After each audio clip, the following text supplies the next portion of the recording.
धामपुर में योगी आदित्यनाथ का दौरा। धामपुर के नगीना रोड स्थित विनायक मंडप में एक जनसभा को किया संबोधित। आपको बताते चले, योगी आदित्यनाथ की जनसभा में पहुंचते ही लगे जय श्री राम के नारे। योगी आदित्यनाथ एक जनसभा को संबोधित करते हुए कह रहे थे कि उन्होंने कहा, आपको किराना मुजफ्फरनगर के दंगे याद होंगे। योगी आदित्यनाथ ने कहा, पिछली सरकारों में बहन बेटियों को घर से निकलना दुर्भर हो गया था, लेकिन आज हमारी सरकार में बहन बेटियों को रात 12 बजे भी घर से निकलने में अपने आप को सुरक्षित महसूस करती हैं। योगी आदित्यनाथ ने कहा, हमारी सरकार ने कोरोना काल में भी कर्फ्यू नहीं लगने दिया।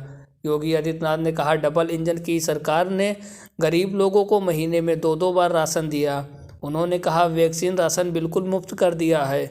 योगी आदित्यनाथ ने कहा, मैं इसके बदले में आप लोगों से वोट मांगने नहीं आया हूं। उन्होंने धामपुर विधानसभा क्षेत्र के भाजपा प्रत्याशी अशोक कुमार राणा को वोट देने की अपील की। साथ ही साथ योगी आदित्यनाथ ने कहा, हर व्यक्ति को अशोक राणा बन जाओ और क्षेत्र में जाकर भाजपा के लिए वोट मांगने की बात कही। अशोक राणा को मिलने वाला वोट सीधे मुख्यमंत्री के खाते में आएगा। उन्होंने कहा, हमारी सरकार ने 100 बेड वाले अस्पताल की सुविधा, 4 लाइन जैसी सुविधा और एक अच्छे कानून व्यवस्था देने की बात कही। योगी आदित्यनाथ ने कहा, पिछले सरकारों में महीनों महीनों कर्फ्यू लगाना पड़ता था, आदमी घर में रहने को विवश हो जाता था। हमारी सरकार ने लोगों को अच्छे कानून व्यवस्था, अच्छी बिजली देने का काम किया है। विनायक मंडप से सीधे विद्या मंदिर वाली गली में लोगों से डोर टू डोर मिले, लोगों ने फूल का वर्षा की, योगी आदित्यनाथ को भव्य स्वागत किया। इसके बाद हेलीकॉप्टर में सवार होकर अपने गंतव्य को रवाना हो गए। मंच पर अशोक कुमार राणा, सुभाष वाल्मीकि, जिला अध्यक्ष भाजपा अशोक कटारिया, परिवहन मंत्री राजीव गुप्ता, धामपुर चेयरमैन पंडित राजेंद्र शर्मा, अगली पंक्ति में डॉक्टर MP सिंह, सरदार सतवंत सिंह, सलूजा दीपक चौहान, मृदुल सिंह, निर्जा सिंह, अनीता चौहान आदि लोग मौजूद रहे। मंच का संचालन भूपेंद्र भाभी ने किया।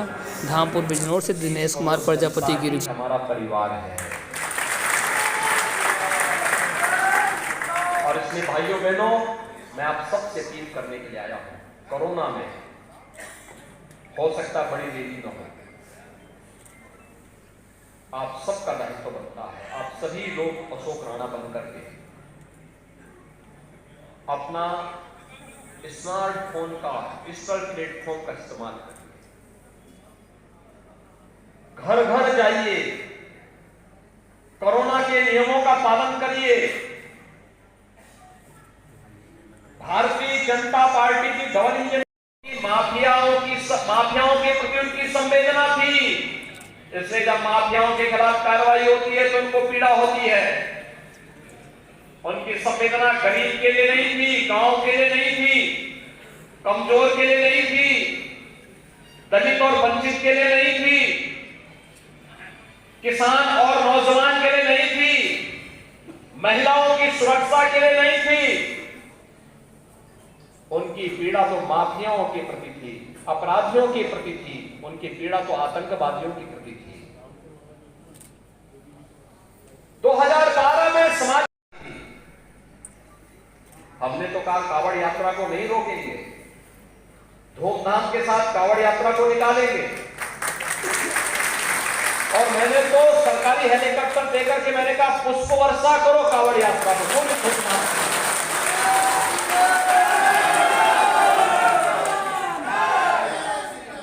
उनकी सरकार के समय राम भक्तों पर गोलियां चलाई जाती थी। हमारी सरकार के समय भारत की आस्था का सम्मान करते हुए अयोध्या में दीपोत्सव का आयोजन होता है और राम मंदिर का निर्माण कार्य भी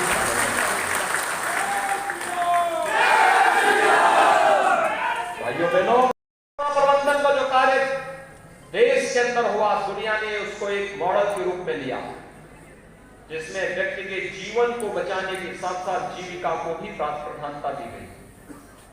जीवन और जीविका को बचाने की ये कवायद एक सफल मॉडल के रूप में दुनिया के अंदर सराहा जा रहा है और वही कार्य उत्तर प्रदेश के अंदर हमारी सरकार ने भी किया। एक मॉडल दिए, हर व्यक्ति को फ्री में राशन डबल इंजन की सरकार होगी तो राशन भी डबल डोज दी जाएगी।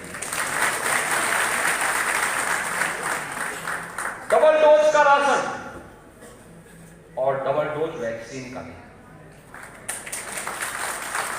44 लाख लोगों को अकेले बिजनौर जनपद में फ्री वैक्सीन दी जा चुकी है। प्रदेश में 25 करोड़ 34 लाख लोगों को कल शाम तक वैक्सीन दिया जा चुका है। यानी मान करके चलिए कि आज हम 25.5 करोड़ लोगों को आज शाम तक वैक्सीन दे चुके होंगे। ये वैक्सीन फ्री में है।